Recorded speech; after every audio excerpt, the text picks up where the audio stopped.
Madame la Présidente, Mesdames et Messieurs les chefs d'État et de délégation, Mesdames et Messieurs, avant tout propos, au nom du Président de la République du Tchad, de ma délégation et en mon nom propre, je tiens à adresser mes chaleureuses félicitations à M. Filmo Yang, ancien Premier ministre de la République du Cameroun, pour sa brillante élection à la présidence de la 79e session de l'Assemblée générale. Je lui souhaite un plein succès dans sa mission et l'assure du soutien de la délégation tchadienne tout au long de son mandat. Je tiens également à exprimer nos sincères remerciements et nos vives félicitations à M.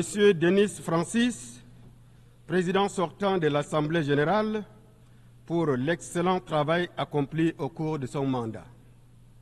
Je voudrais aussi faire part de ma très haute appréciation et de mon soutien total à M. Antonio Guterres, le secrétaire général de l'ONU, pour son leadership et son engagement en faveur d'une organisation des Nations unies renouvelée, capable de répondre aux attentes des peuples du monde.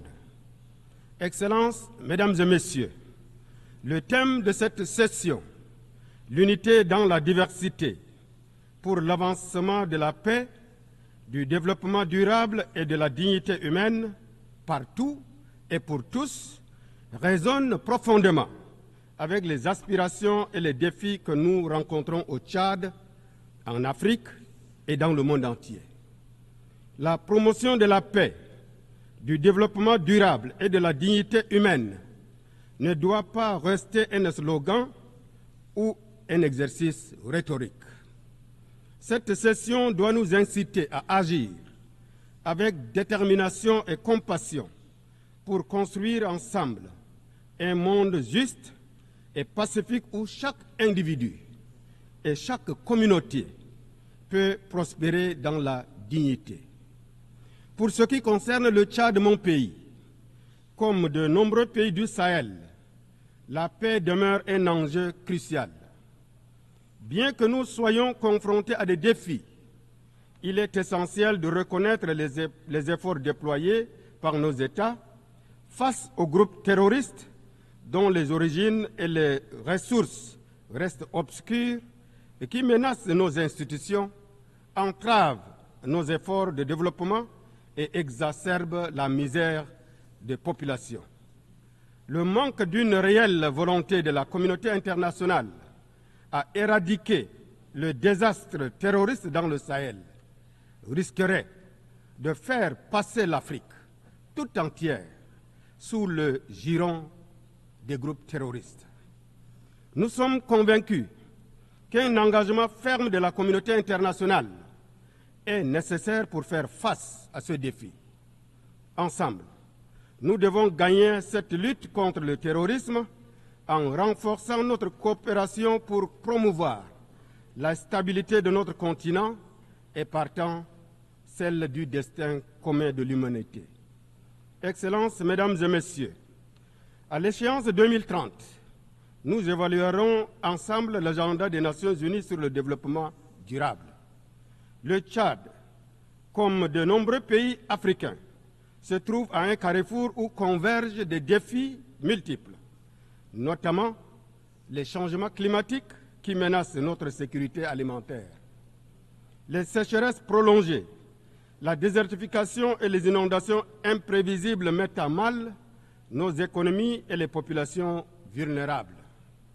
Nous appelons donc la communauté internationale à honorer ses engagements en matière de financement et de justice climatique, ainsi qu'au transfert des technologies vertes.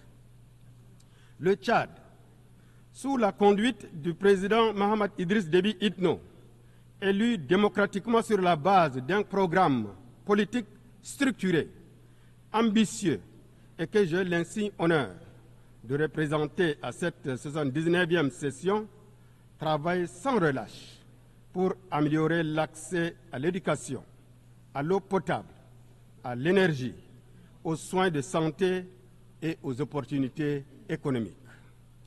Nous devons combattre la pauvreté et les inégalités, surtout celles basées sur le genre, en construisant un partenariat mondial renouvelé qui reconnaît les besoins spécifiques des pays les moins avancés et qui engage une inclusion totale. Nous demandons un accès équitable aux vaccins ainsi qu'aux technologies médicales de pointe, car la santé et l'éducation sont les fondements de la dignité humaine. Nous sommes également déterminés à promouvoir l'inclusion sociale, l'autonomisation des femmes et des jeunes et la protection des droits humains. À cet égard, le soutien de la communauté internationale est crucial. Excellences, Mesdames et Messieurs, l'avenir que nous façonnons aujourd'hui déterminera le monde que nous voulons léguer aux générations futures. Au Tchad, notre jeunesse, représentant plus de 65% de la population, est notre plus grande richesse.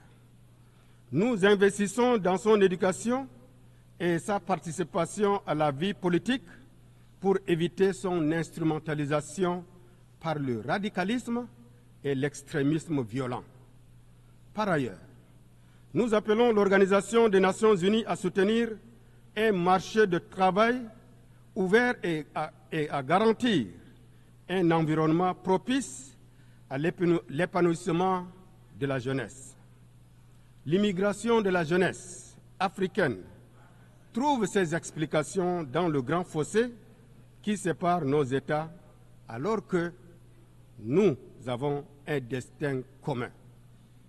Mesdames et Messieurs, dans le cadre de notre politique intérieure, nous sommes fiers de notre transition politique couronnée par les élections libres, démocratiques et transparentes qui ont consacré l'élection du président de la République, Mohamed Idriss Déby Itno, à la magistrature suprême de notre pays pour un mandat de 5 ans le 6 mai dernier.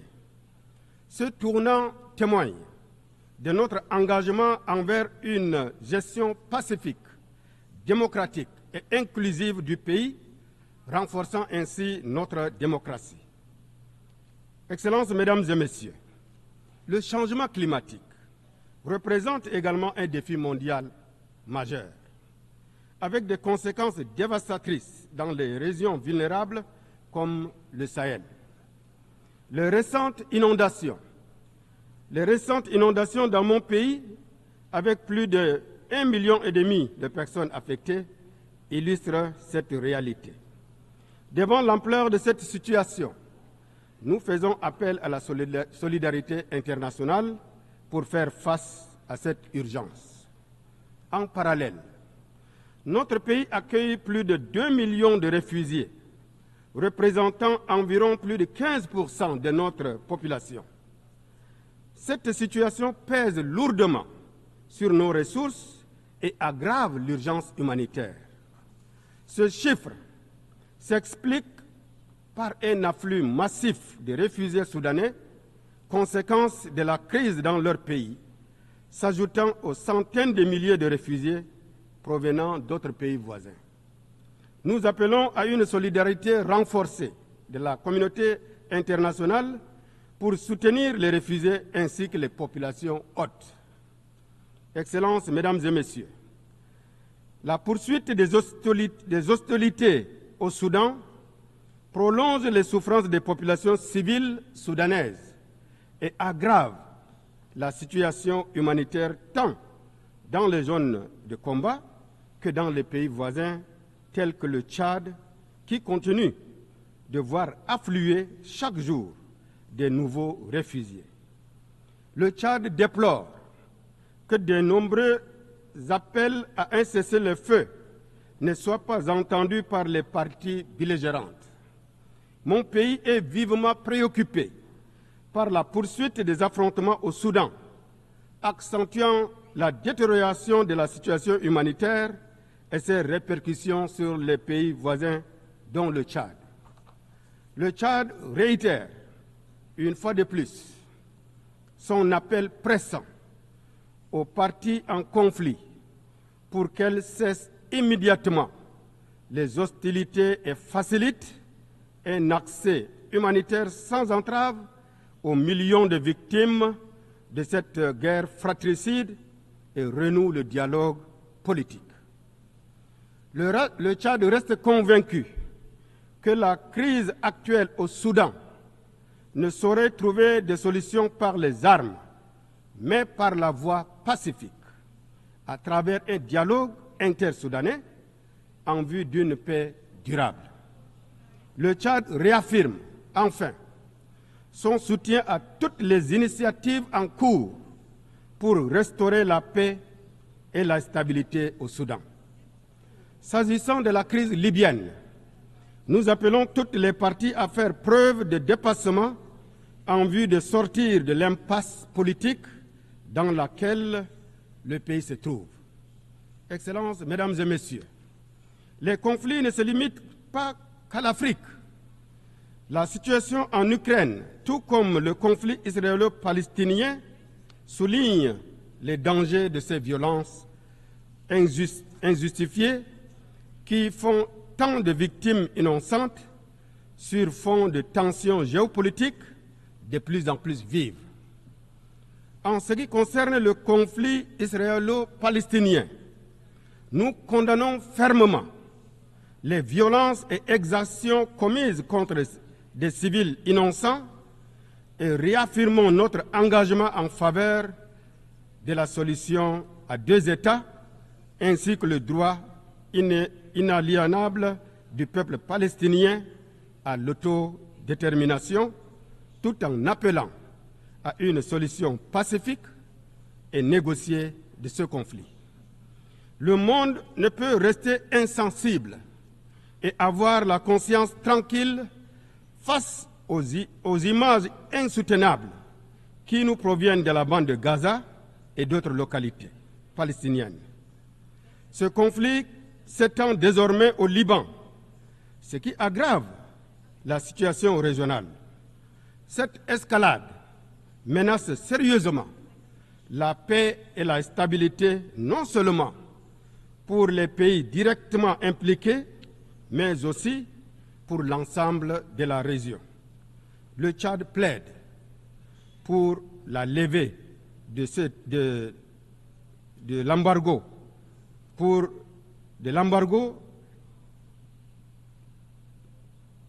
l'embargo sur le Cuba, qui nuit à son peuple et entrave son développement. Excellences, Mesdames et Messieurs, je réaffirme l'attachement du Tchad à la position commune africaine sur la réforme du Conseil de sécurité telle qu'exprimée dans le consensus des Ulvini et la déclaration de Sirte et en appel au sens de justice et de solidarité de toutes les nations pour accélérer cette réforme tant souhaitée et attendue.